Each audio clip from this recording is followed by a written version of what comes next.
The email came in at 4:17 on a Wednesday. Subject line: Vendor Security Assessment, required for contract execution. And attached to it was a 48-page spreadsheet. 48 pages. Column A was the question.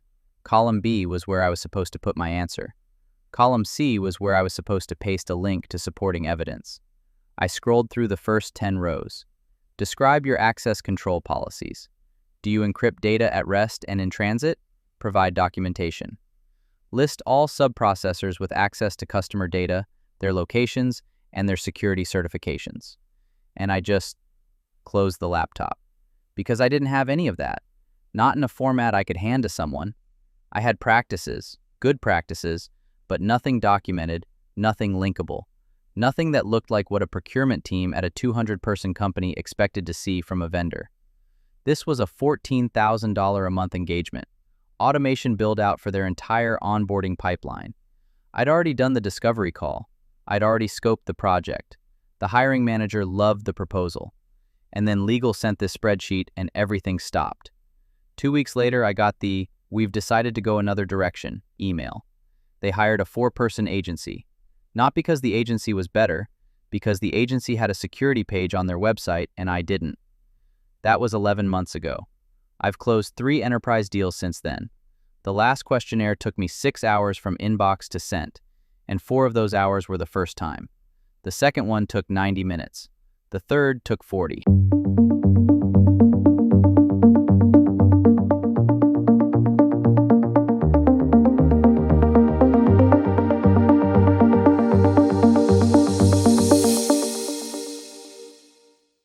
Imagine you just got off a great discovery call. The prospect is a mid-market SaaS company, 80 employees, real budget, 12-month engagement. They want you to automate their client reporting pipeline. You nailed the call. And then the next morning, their IT director sends you a vendor security questionnaire and says nothing moves until it's complete. You open the file. 138 questions about encryption, access controls, subprocessors, incident response. You don't have a security page. You don't have a DPA template. You don't have a subprocessor list. And the deadline is next Friday. I'm Jordan. This is Headcount Zero. And today I'm walking you through exactly how I built the system that turns that moment from a deal killer into a 40-minute task. A public trust center in Notion, a reusable answer library mapped to 2 industry-standard light questionnaire formats, and a make flow that autofills most of the answers and routes the rest for my review before I hit send. So after I lost that deal, the $14K a month one, I did what I always do when something breaks. I reverse engineered the problem. I went back to the spreadsheet they'd sent me and I categorized every single question. And here's what I found. About 80% of those questions were asking for the same 6 things. Do you encrypt data? Who are your subprocessors? What's your incident response process? Do you have a data processing agreement? What are your SLAs? And can you show me your access control policies? That's it. 6 categories. Repeated in slightly different language across 48 pages. And the thing that hit me was, I actually had answers to most of these. I use MFA everywhere. I encrypt at rest and in transit. I have a subprocessor list. It just lived in my head instead of on a page. The problem wasn't that I was insecure. The problem was that I had 0 proof artifacts. Nothing a procurement person could click on, read, and check a box. So I built a trust center. And I want to be specific about what that means, because it sounds more intimidating than it is. Go look at Atlassian's Trust Center.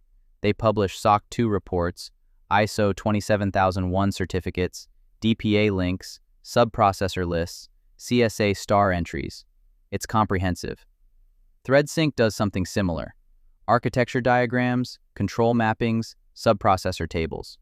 Even Notion has a dedicated security portal where they disclose AI data handling and compliance reports. Now, you are not Atlassian.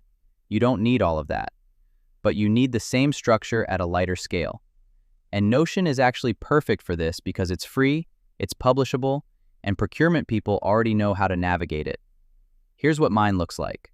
1 Notion page. Title at the top with a one-liner. I help companies automate operations. Here's how I protect your data. Then a section with SLA chips.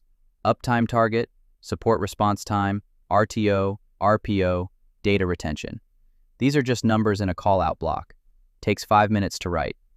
Below that, security practices. Authentication method. I use SSO with MFA enforced. Encryption. AES 256 at rest, TLS 1.2 in transit. Backup frequency and region. Monitoring tooling. Incident response window and contact. Again, you already know this stuff about your own setup. You're just writing it down in a place someone else can read it. Then, compliance and reports. If you have a SOC 2, great, link it under NDA. If you don't, and most solos don't, you can still link a penetration test summary, an information security policy, or a CSA star self-assessment. The point is not to have every certification. The point is to have something linkable in every category so the reviewer doesn't see a blank row. Privacy and DPA section. Link your data processing agreement template. List your data location. Provide a contact for data subject requests. Subprocessor register. And this is the one people skip, but it matters. A live table with every tool that touches customer data. Provider name, purpose, data types, storage location, DPA link, last reviewed date. And then the piece that changed everything for me, an evidence artifacts index. One section at the bottom of the page with direct links to every document a reviewer might ask for. DPA, security policy, access control policy, incident response plan, business continuity summary, AI and data handling policy if you use LLMs in your delivery, status page URL. The whole page took me about 3 hours to build the first time. And now when a prospect's IT team sends me a questionnaire, the first thing I do is reply with the Trust Center link. Half the time that link alone satisfies their initial review and the questionnaire gets shortened or waived entirely. Okay, but the Trust Center is the front door. The real leverage comes from the answer library. And to build that, you need to understand 2 standards that most solos have never heard of. The first is CAKE Lite.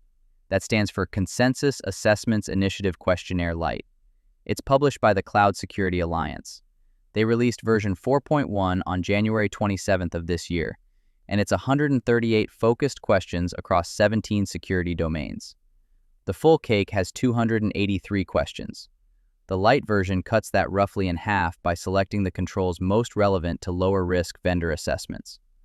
The second is SIG Lite, Standardized Information Gathering Lite, from Shared Assessments. Their official scoping guidance says SIG Lite is designed for lower-risk third parties and as a preliminary assessment. The 2023 edition has 126 questions. It's broad and high-level, exactly what a mid-market buyer uses when they're evaluating a vendor who isn't handling regulated data. Now, why do these matter to you? Because when a buyer sends you a custom questionnaire, most of those questions map directly to CAKE Lite or SIG Lite domains. Access control, encryption, data governance, incident management. If you've already written your vetted answer for each of those domains once, you're not starting from scratch every time. You're looking up your own answers and pasting them in. So here's the build. I created a CSV file, answerlibrary.csv, with columns for framework, domain, question ID, a canonical key, the question text, my standard answer, an evidence link back to the Trust Center, and a flag for whether that answer requires my manual approval before it ships. I started with CAKE Lite domains and added SIG Lite mappings alongside them.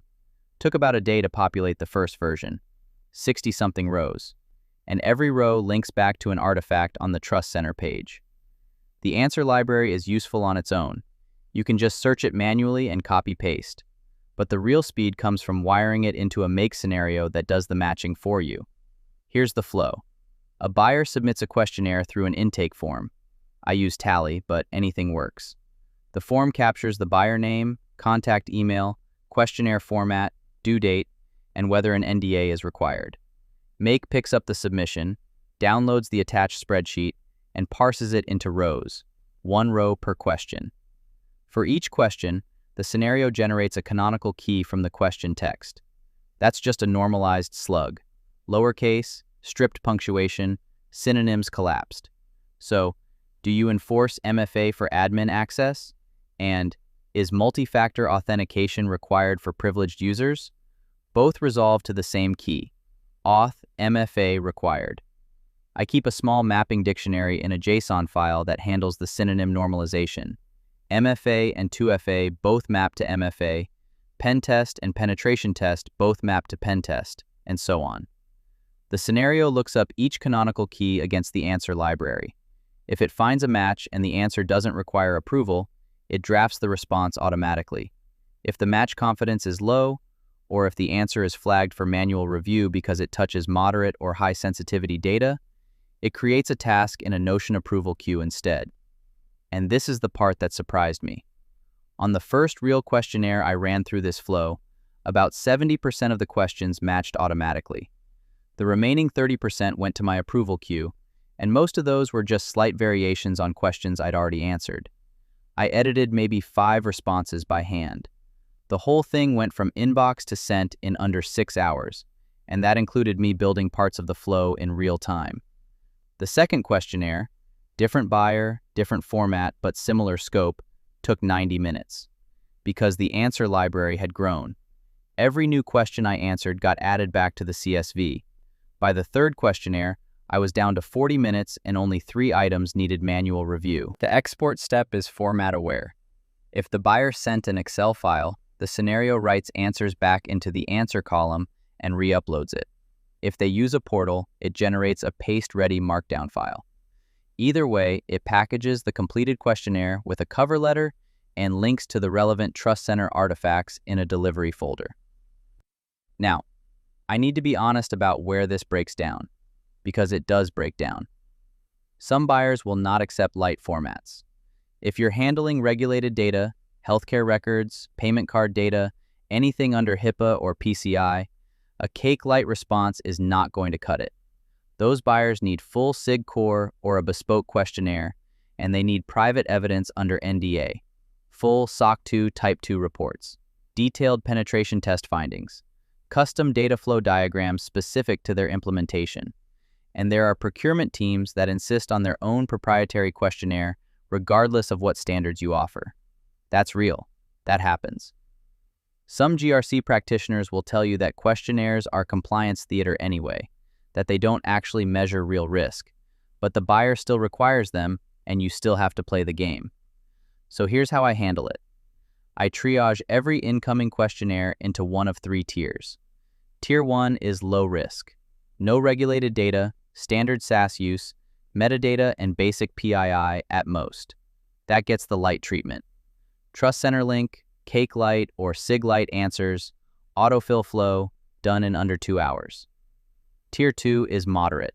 Limited PII, contractual obligations like custom DPA terms. That gets the light package plus 3 to 5 supplemental answers and NDA-gated evidence where needed.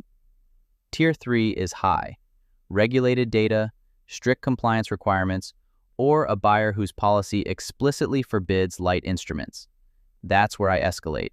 I scope the deeper review, involve counsel if needed, and provide full evidence under NDA. And I charge for it. Tier 3 questionnaire responses are a line item in the contract, not free pre-sales work. The key insight is that most mid-market deals, the ones solos are actually pursuing, fall into Tier 1 or Tier 2. The light approach covers them.